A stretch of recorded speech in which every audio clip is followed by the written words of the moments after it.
नमस्कार, उत्तराखंड विशेष news update में आपका स्वागत है। मैं हूं अंकुर शुक्ल और चलिए अब बढ़ते हैं खबरों की ओर। निकाय चुनाव के बाद रुद्रपुर में कांग्रेस की आपसी गुटबाजी सामने आ गई है। मेयर चुनाव प्रत्याशी मोहन खेड़ा ने कांग्रेस नगर अध्यक्ष सीपी शर्मा पर पार्षद के टिकटों को बेचने और भाजपा प्रत्याशी के पक्ष में वोट डलवाने के गंभीर आरोप लगाए हैं। आपको बता दें कि नगर निगम चुनाव में कांग्रेस ने मोहन खेड़ा को मेयर प्रत्याशी घोषित किया था। पूरे चुनाव के दौरान कांग्रेस की गुटबाजी साफ दिखाई दी। मनमाने तरीके से पार्षदों के टिकट वितरित किए जाने के आरोप लगे। मेयर का चुनाव भाजपा के विकास शर्मा ने करीब 13,000 वोटों से जीता था। अब कांग्रेस के मेयर प्रत्याशी मोहन खेड़ा ने पार्टी के नगर अध्यक्ष सीपी शर्मा पर बड़े आरोप लगाए हैं। उन्होंने पार्टी अध्यक्ष शर्मा पर 25,000 रुपए लेकर पार्षद प्रत्याशियों का टिकट बेचने और भाजपा के विकास शर्मा के पक्ष में काम करने का आरोप लगाया है। इधर कांग्रेस के नगर अध्यक्ष सीपी शर्मा ने मेयर प्रत्याशी के सभी आरोपों को गलत बताया है। हमारे कांग्रेस के नगर अध्यक्ष जो कि पूरे चुनाव में पैसे की उगाही करते रहे, टिकट बांटते रहे, अपने दलालों को एक एक पार्षद के घर भेजा, उन्होंने एक एक पार्षद से उन्होंने पैसे की दलाली करी, पैसे की उगाही करी और उन्होंने ये जाकर कहा कि पार्षद अपना वोट मांगे, मेयर के लिए वोट ना मांगे।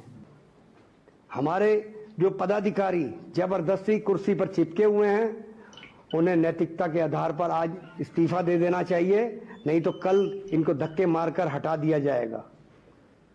क्योंकि ना तो चुनाव लड़ने का और ना ही लड़ाने का कोई तजुर्बा है, ना कुछ, सिर्फ कुर्सियां घेर कर बैठे हुए हैं।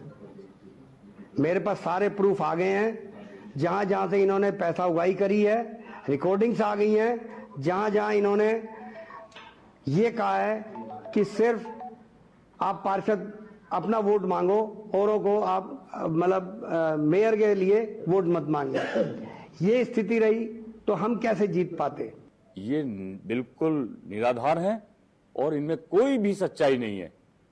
और मैं दावा करता हूं, अगर मोहन खेड़ा जी की इन बातों में अगर जरा सी भी सच्चाई है तो वो किसी भी मंदिर में आकर इस बात को कसम खा लें और मंदिर में खड़े होकर इस बात को कह दें, तो मैं सारे आरोप स्वीकार लूंगा उनके। मैं सारे आरोप स्वीकार लूंगा, चाहे वो नहीं भी होंगे वो भी स्वीकार लूंगा। उसके पीछे इनके पैसे का घमंड है, इसके अलावा और कुछ नहीं। और इनकी कम बुद्धि की राजनीति है, कम अकल की राजनीति है।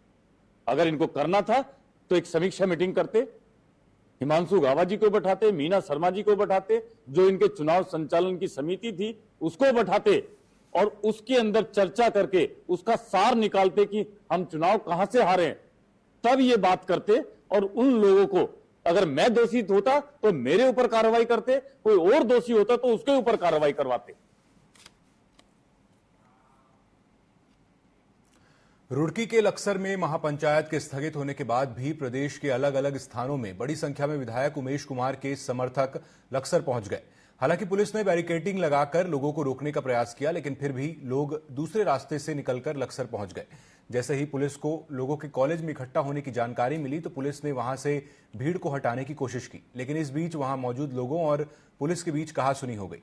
इस दौरान हाथापाई की भी नौबत आ गई। हालात खराब होते देख पुलिस को हल्का लाठीचार्ज करना पड़ा, तब जाकर भीड़ को तितर बितर किया गया। इसके अलावा लक्सर के गोवर्धनपुर में कुछ लोगों ने पुलिस पर पथराव भी किया।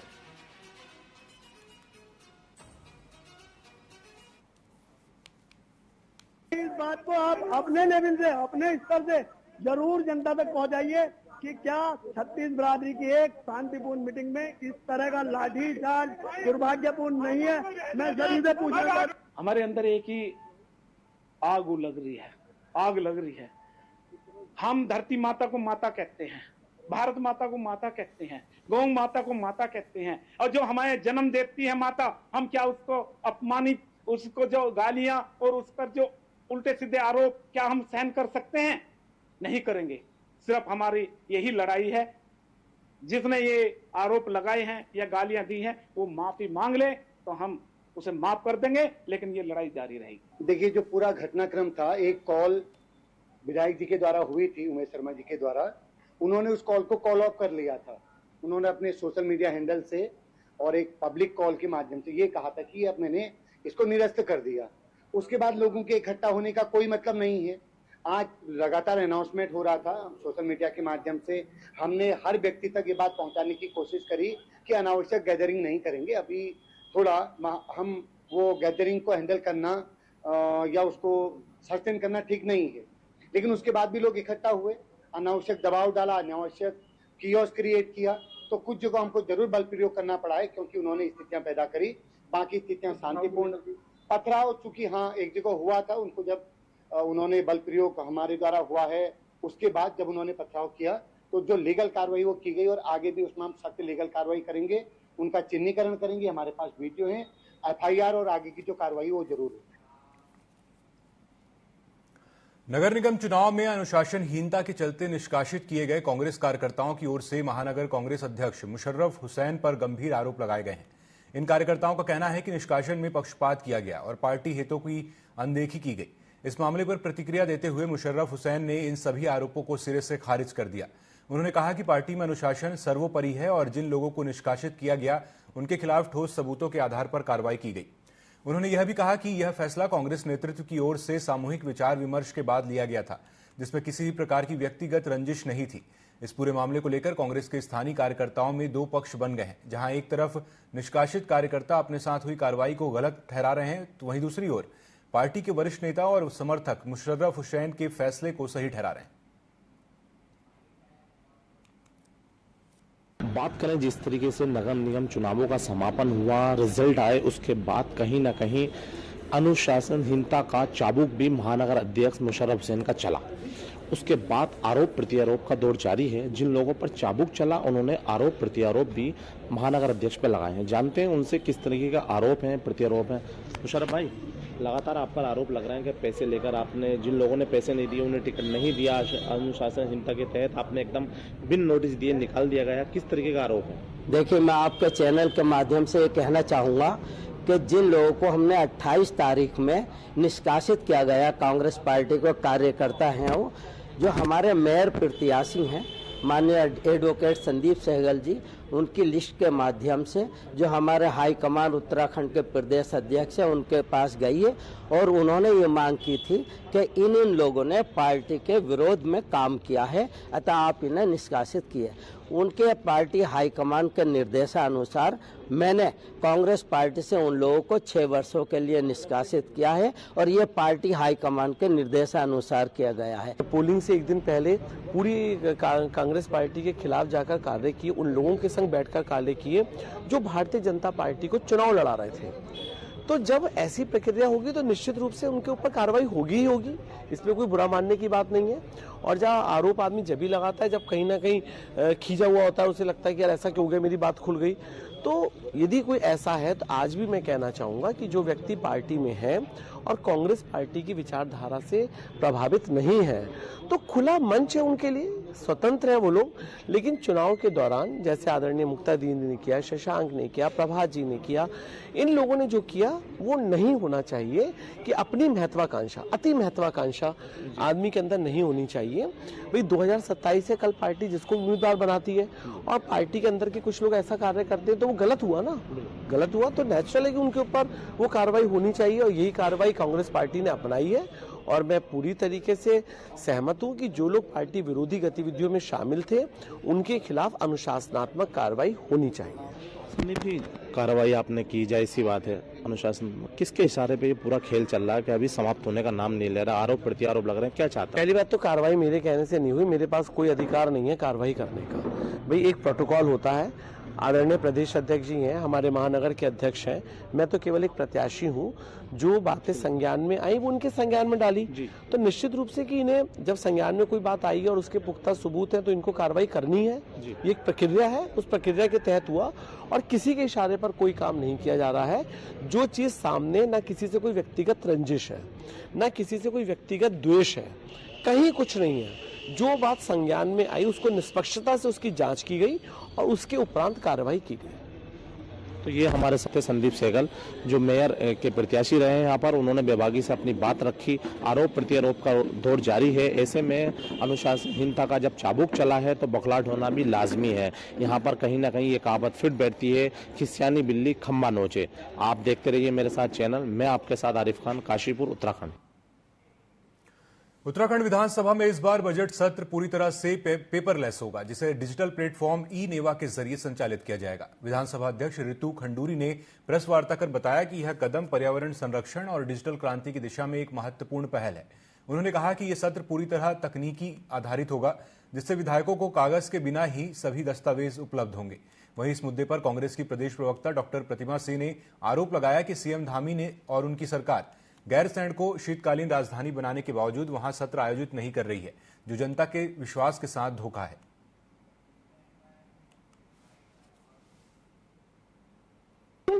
ये बहुत अच्छी बात है और एनवायरमेंट के लिए भी बहुत अच्छी बात है कि पेपरलेस बजट और डिजिटल की बात पुष्कर सिंह धामी जी कर रहे हैं। लेकिन इस बार फिर से देहरादून से बाहर निकलने का उनका कोई मन नहीं है और गैरसैंण जो आपने शीतकालीन राजधानी बनाने का जो है कार्य किया था, उसके बाद आप गैरसैंण नहीं जाते हैं, तो ये जनता के साथ आप जनता के विश्वास के साथ धोखा करने का कार्य करते हैं। और हर बार धामी जी कोई ना कोई बहाना ऐसा ढूंढ लेते हैं कि उन्हें देहरादून में ही रहना पड़े।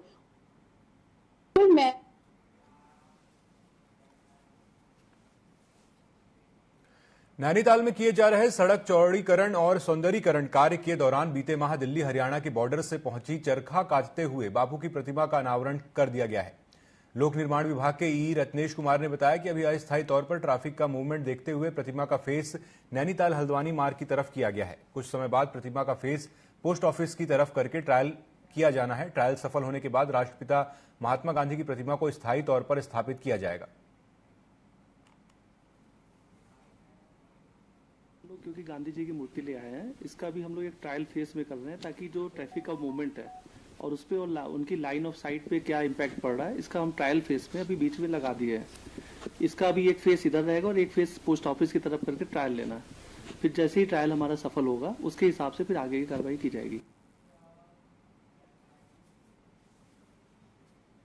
अल्मोड़ा में 38वें राष्ट्रीय खेलों के तहत योगासन प्रतियोगिता का शुभारंभ कैबिनेट मंत्री रेखा आर्य ने किया। यह प्रतियोगिता 31 जनवरी से 4 फरवरी तक चलेगी, जिसमें 22 राज्यों के 171 खिलाड़ी हिस्सा ले रहे हैं। प्रतियोगिता 5 श्रेणियों में आयोजित की जाएगी, जिसमें ट्रेडिशनल योगासन, आर्टिस्टिक योगासन, single, artistic pair, rhythmic pair और आर्टिस्टिक ग्रुप शामिल हैं। इन सभी श्रेणियों में कुल 66 पदक दिए जाएंगे, जिसमें 22 स्वर्ण, 22 रजत और 22 कांस्य पदक शामिल हैं।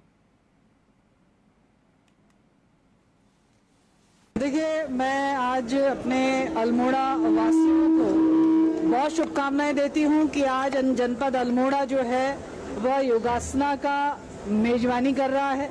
38 नेशनल गेम का एक महत्वपूर्ण इवेंट जो है योगासना है और उसकी मेजबानी जो है अल्मोड़ा के द्वारा, यानी कि एक पहाड़ी और सांस्कृतिक जनपद से होना बहुत ही शुभ संकेत है।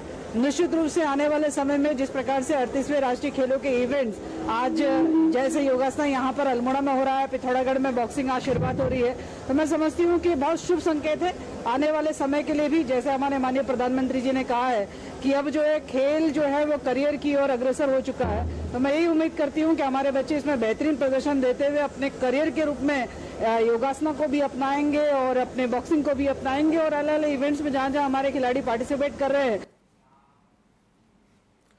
1 फरवरी से शुरू होने वाले केंद्र के बजट में उत्तराखंड को विशेष पैकेज मिलने का अनुमान लगाया जा रहा है। भाजपा महामंत्री आदित्य कोठारी ने कहा कि देश के पीएम नरेंद्र मोदी प्रदेश में 38वें राष्ट्रीय खेलों के शुभारंभ के अवसर पर उत्तराखंड पहुंचे थे, जहां पर उनका प्रदेश के प्रति लगाव देखने को मिला और पीएम मोदी ने समय समय पर प्रदेश के लिए विशेष पैकेज भी दिए हैं और पेश होने वाले बजट में प्रदेश को विकास के लिए एक अच्छा बजट मिल सकता है, जो प्रदेश के विकास में पर लगाएगा। जिस तरह से उद्घाटन के समय में देश के यशस्वी प्रधानमंत्री आदरणीय नरेंद्र मोदी जी यहां आए और उन्होंने राष्ट्रीय खेलों का उद्घाटन भी किया और उत्तराखंड की बहुत महत्वाकांक्षी परियोजनाओं पर भी चर्चा की है। इसी तरह से मुख्यमंत्री पुष्कर सिंह धामी जी ने आदरणीय गृह मंत्री अमित शाह जी से अनुरोध किया है समापन के अवसर पर यहाँ उपस्थित रहने का। तो मुझे लगता है कि आदरणीय गृह मंत्री जी का समय हमको मिलेगा और जैसे भी उनके आने का कार्यक्रम तय होगा आपको इसकी सूचना मिलेगी। और गृह मंत्री जी आएंगे, कोई बड़े नेता और भी आएंगे, तो इससे उत्तराखंड का काफ़ी जो है विकास की दृष्टि में एक महत्वपूर्ण ये आयाम जुड़ेगा। हरिद्वार जिले के रुड़की में हुए जनप्रतिनिधियों के फायरिंग विवाद पर उत्तराखंड विधानसभा अध्यक्ष का बयान सामने आया है। मीडिया से बात करते हुए उत्तराखंड विधानसभा अध्यक्ष ऋतु खंडूरी ने कहा कि किसी भी पद पर बैठे हुए व्यक्ति को अपनी गरिमा रखनी चाहिए और जो वीडियो सोशल मीडिया पर वायरल हुआ वो बहुत ही निंदनीय है। जिस प्रकार की जनप्रतिनिधियों ने भाषा का इस्तेमाल किया वो किसी भी कीमत पर बर्दाश्त नहीं की जा सकती। बहुत क्लियर हूँ इस बात में, आप मेरा जानते हैं, मैं तो बहुत ही डिसिप्लिन, स्ट्रिक्ट, नैतिक, मॉरली बिलीव करती हूँ कि अगर आप किसी भी पद पर हैं, कोई भी पद आप अगर जिम्मेवारी का पद लेते हैं, चाहे वो मीडिया का पद हो, आप जज हो, आप विधायक हो, आप डॉक्टर हो, आप इंजीनियर हो, if you are heading an institution, आपको अपनी व्यवहार को गरिमा के तहत रखना होगा। आपको जनता देख रही है, ये मुझे कहने की आवश्यकता होनी नहीं चाहिए। ये आपको खुद ये एहसास होना चाहिए कि मैं इतनी जिम्मेदार पोस्ट पर हूँ। अपशब्द आप लोग इस्तेमाल कर रहे हैं जो कि फिर वीडियो पे वायरल हो रहे हैं, ये बहुत दुखद है। It is very very sad. और उत्तराखंड की भूमि पर इस तरह के शब्दावली का इस्तेमाल करना, इसकी मैं घोर निंदा करती हूँ। वन विभाग, सिविल और सोयम की ओर से जंगलों में लगने वाली आग की घटनाओं को रोकने के लिए एक मॉक ड्रिल का आयोजन किया गया। डीएफओ सिविल और सोयम पवन नेगी ने बताया कि पौड़ी कोटद्वार मोटर मार्ग पर घोड़ी खाल के पास जंगल में आग की घटना को लेकर मॉक ड्रिल आयोजित की गई। इस अभ्यास में फायर और स्वास्थ्य विभाग के समन्वय से राहत और बचाव कार्य किया गया। उन्होंने बताया कि यह मॉक ड्रिल भविष्य की आग की घटनाओं से निपटने की तैयारी के रूप में की गई है।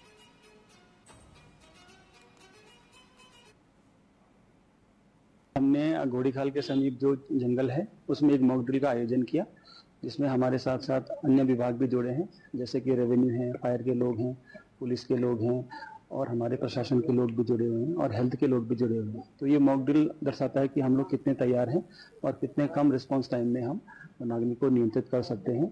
और निश्चित रूप से ये बहुत मददगार साबित होगा, क्योंकि हमें अपनी तैयारियों को परखने के लिए इसमें मौका मिल जाता है। बिल्कुल हमने हर रेंज को टारगेट दे रखा है कि वो वीकली हमें जो भी वनाग्नि सुरक्षा की जो गोष्ठियां कर रहे हैं, जो जागरूकता कार्यक्रम कर रहे हैं, चाहे वो वन पंचायतों में है, चाहे वो गाँव में है, चाहे वो स्कूलों में है, उनको डेली स्तर पर हमें वो रिपोर्ट कर रहे हैं और हर रेंज में हम ये कार्यक्रम चला रहे हैं।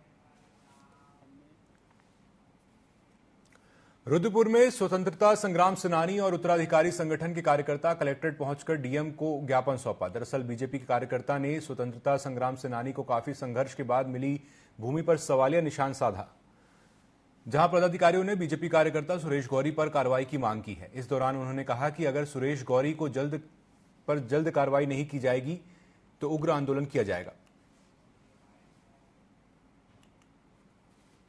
मामला यही है कि गौरी ने जो बदतमीजी की है, जो इस राष्ट्र का अपमान किया है, राष्ट्र की धरोहर का अपमान किया है, सैनिकों का अपमान किया है, स्वतंत्रता संग्राम सेनानी संगठन का अपमान किया है, उनके आश्रितों का अपमान किया है, उसी को लेके आज डीएम को ज्ञापन दिया गया है कि इसके खिलाफ कार्रवाई की जाए। और अभी सब लोग जा रहे हैं भाजपा जिला कार्यालय, इसको पार्टी से निष्कासित किया जाए। इसी के उपलक्ष्य में सब लोग इकट्ठा हुए थे और बहुत रोष है, बहुत बदतमीजी की है उसने। एक तो कहा भी है उसने कि इन लोगों को फ्री में मिली है, और ये कहा है कि हमने मेहनत की है, तो उसकी मेहनत का सबको पता है कि फर्जी कॉलोनियां काटी है उसने। और हम लोगों ने जंगल बसाया, हमारे पूर्वजों ने जंगल बचाया, इन सैनिकों ने सीमाएं सुरक्षित की, उनको लाके यहाँ दिया गया, वो भी जंगल दिया गया, तो उन लोगों ने बसाया तो कुछ नहीं। उत्तराखंड में हाल ही में हुए निकाय चुनावों में नगर निगम की 11 सीटों में से 10 बीजेपी के खाते में आई, जहां बीजेपी प्रदेश महामंत्री आदित्य कोठारी ने कहा कि बीजेपी का निकाय में अच्छा प्रदर्शन रहा है और बीजेपी के कार्यों से प्रदेश की जनता खुश है। वहीं उन्होंने कहा कि जहां जहां पार्टी हारी है वहां समीक्षा बैठक की जाएगी।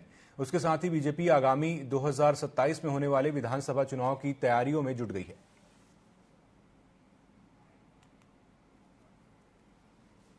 और जहां हम जीते हैं वहां भी और अधिक मतों से जीत सकते थे, इसकी भी समीक्षा करेंगे। जहां हारे हैं वहां भी किन किन क्या क्या कमियां रही हैं, क्योंकि कमियां भी होती हैं और उनकी भी हम समीक्षा करेंगे। अच्छाई की भी समीक्षा करेंगे, बुराई की भी समीक्षा करेंगे। और आगामी समय में, क्योंकि अब हम सभी लोग 2027 के विधानसभा चुनाव की तैयारी में लग गए हैं, तो हम प्रत्येक चीज की समीक्षा करेंगे, जो कमियां हैं उनको दूर करने का प्रयास करेंगे और जो अनुभव हमको इस समय प्राप्त हुआ है, इस अनुभव के आधार पर हम आगे के चुनाव को और बेहतर करने के लिए अपना लक्ष्य तय करें। रुद्रपुर स्पोर्ट्स स्टेडियम में 38वें राष्ट्रीय खेल प्रतियोगिता के दूसरे दिन साइकिलिंग प्रतियोगिता में थॉमस जोन और पूजा बबन ने गोल्ड मेडल हासिल किया है। 40 किलोमीटर की रोड साइकिलिंग कंपटीशन के नवीन थॉमस ने गोल्ड जीतकर चौथी बार राष्ट्रीय चैंपियन बने। पदक पाने के बाद विजेता काफी खुश नजर आए। बहुत अच्छा लग रहा है क्योंकि मैं जब अंडर 14 थी तब से मैंने टाइम ट्रायल इस इवेंट में मतलब गोल्ड आता रहा और लास्ट ईयर कुछ मतलब टेक्निकल चीजों की वजह से नहीं आया, तो दिमाग में ये था कि इस बार भी मतलब इसमें लेना है, एक इवेंट में गोल्ड लेना है, अपना इवेंट और लेना है, तो आज आ गया, इसलिए बहुत अच्छा लग रहा है, बहुत खुशी हो रही है। बहुत मेहनत की, बहुत मेहनत के बाद, तपस्या के बाद मेडल आता है, लेकिन एक चीज होती है कि हमारा साथ देने वाले होते हैं, जैसे मेरे पेरेंट्स हो गए, मेरे कोचेस हो गए, इनका बहुत हाथ रहा इसमें और उन्होंने मेरे ऊपर बिलीव किया। मैंने विश्वास छोड़ दिया था कुछ दम तक अपने ऊपर और उन्होंने मेरे ऊपर विश्वास किया और साथ दिया, इस वजह से ये मेडल आया ऐसा लगता है। एग्जैक्ट नंबर्स में 25,000 किलोमीटर हर साल 10 साल के लिए, सो इतना मेहनत किया है।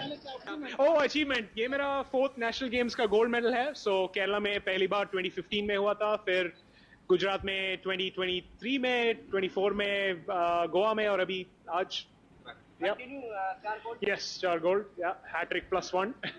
I mean, phenomenal. I mean, ये कोर्स जो कल पूरा खुला हुआ था, एक दिन में बंद करके पूरा क्लीन करके, और सिक्योरिटी जो policemen, they were standing and keeping us safe. I mean, we felt really nice to race out here in Uttarakhand. Haridwar में पुलिस की संयुक्त टीम को बड़ी सफलता मिली है। पुलिस ने मुठभेड़ में 50,000 के इनामी पंकज को गिरफ्तार कर लिया है। दरअसल गिरफ्तार आरोपी 4 माह पहले रामलीला के दौरान जेल तोड़कर भाग गया था, जिसे रानीपुर, ज्वालापुर, कोतवाली पुलिस, एसटीएफ और एसओजी की संयुक्त टीम ने मुठभेड़ के दौरान गिरफ्तार किया है। इस मुठभेड़ में बदमाश के पैर में गोली लगी है। फिलहाल घायल बदमाश का इलाज जारी है।